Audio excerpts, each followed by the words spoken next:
Selamat malam, kembali channel Bang Kumis Berbagi menjumpai Anda di hari ini Kamis 15 Juni 2023. Berhati-hatilah dan waspada bagi Anda para calon tenaga kerja Indonesia yang akan dikirim ke luar negeri. Karena baru-baru ini Satreskrim Polres Pandeglang berhasil menggagalkan penyelundupan 5 PMI ke luar negeri. Dan inilah kabar selanjutnya masih bersama channel Bang Kumis Berbagi, media Sorot Desa Indonesia mengabarkan.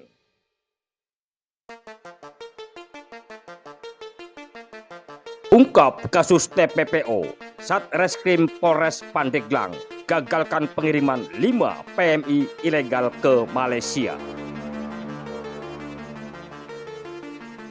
Jajaran Satuan Reserse Kriminal Satreskrim Polres Pandeglang berhasil mengungkap kasus tindak pidana perdagangan orang atau TPPO di wilayah hukum Polres Pandeglang. Ungkap kasus TPPO berdasarkan hasil laporan masyarakat kepada pihak kepolisian. Dari hasil pengungkapan kasus TPPO, Satreskrim Polres Pandeglang mengamankan 2 orang di Kecamatan Cikesik, Kabupaten Pandeglang, Selasa 13 Juni 2023 sekitar pukul 05.00 waktu Indonesia bagian Barat, serta menggagalkan upaya pengiriman PMI atau pekerja migran Indonesia ke negara tujuan Malaysia. Sementara sebanyak 18 orang yang diduga menjadi korban TPPO saat ini masih terkatung-katung di negara Malaysia. Ke-18 orang itu merupakan warga Kabupaten Pandeglang yang dijanjikan mendapatkan upah sebesar Rp1.500 setiap bulan. Namun setelah 2 bulan bekerja di perkebunan sawit tidak lagi mendapatkan gaji yang dijanjikan. Satreskrim Polres Pandeglang, Ajun Komisaris Polisi Silton mengatakan dari jajaran Satreskrim Polres Pandeglang baru saja mengamankan 2 orang pelaku terkait dugaan tindak pidana perdagangan orang TPPO yang ada di wilayah Pandeglang. Krim Polres Pandeglang baru saja mengamankan 2 orang pelaku terkait dugaan tindak pidana perdagangan orang yang ada di wilayah Pandeglang, di mana modusnya para pelaku ini memerangkatkan para calon PMI tanpa melalui proses training dan legalitas yang cukup. Dari barang bukti yang ada dan informasi masyarakat, kami baru saja melakukan penangkapan terhadap kedua orang pelaku.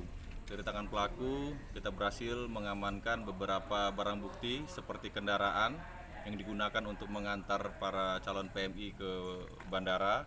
Kemudian ada beberapa dokumen yang saat ini sedang kita pelajari dan sudah kita sita.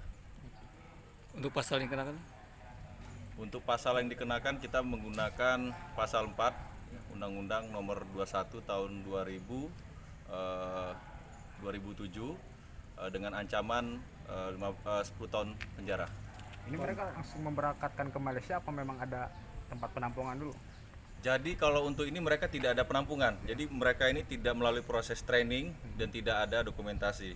Untuk dari hasil keterangan sementara, pelaku ini sudah 6 kali melakukan pengantaran calon PMI ke Malaysia dengan total sebanyak 18 orang dalam kurun waktu selama 6 bulan. Ini tanpa paspor, Pak? Menggunakan paspor, cuman menggunakan paspor pelancong, bukan untuk kerja. Jalur yang dilalui melalui udara. Melakukan pendalaman dan pemeriksaan, alhamdulillah kita juga berhasil menggagalkan pemberangkatan sebanyak 5 orang. 5 orang calon PMI yang sudah melakukan pendaftaran dan registrasi, yang dimana dalam waktu dekat orang-orang ini akan diberangkatkan. Alhamdulillah dengan tadi kita setelah melakukan pemeriksaan dan penggeledahan, kita berhasil menggagalkan 5 orang calon PMI yang akan berangkat ke Malaysia. Bang, informasinya PMI yang sudah berangkat di sana terkatung-katung karena memang tidak menerima gaji. Ya, jadi memang informasi ini berawal dari PMI sendiri, para tenaga kerja kita yang ada di sana, di mana mereka selama bekerja 2 bulan di sana, untuk gaji dibayar tidak sesuai, dan saat ini mereka luntang-lantung tidak dapat pekerjaan karena sudah diberhentikan oleh perusahaan awal yang menerima, di mana awalnya mereka ini bekerja di perusahaan sawit yang ada di Sarawak, Malaysia. Upayanya sendiri, Bang? Upaya ke depannya? Upaya ke depan, yang pertama kita akan melakukan proses penyidikan, melengkapi barang bukti, kemudian kita akan berkoordinasi juga dengan pihak Kedubes dalam rangka untuk upaya pemulangan terhadap tenaga kerja kita yang ada di sana. Ada 18 orang. 18 orang. Himbauan Bang ke PMI sendiri dipungut biaya nggak sih? Untuk pemberangkatan sendiri, jadi teknisnya mereka ini dipungut biaya sebanyak 7 juta rupiah. Per orang 7 juta rupiah itu untuk pengurusan dan untuk biaya akomodasi keberangkatan sampai di Malaysia. himbauan ke masyarakat Bang agar jangan sampai jadi korban. Kepada masyarakat, apabila ingin mencari pekerjaan melalui jalur resmi, ya, di mana untuk prosesnya itu kita harus melalui proses training dan bekerja sama dengan Disnaker. Dari Bilik Siar Studio, channel Bang Kumis Berbagi, Neo TV akan selalu hadir untuk melengkapi informasi seputar peristiwa yang terjadi di Pandeglang, Banten dan sekitarnya.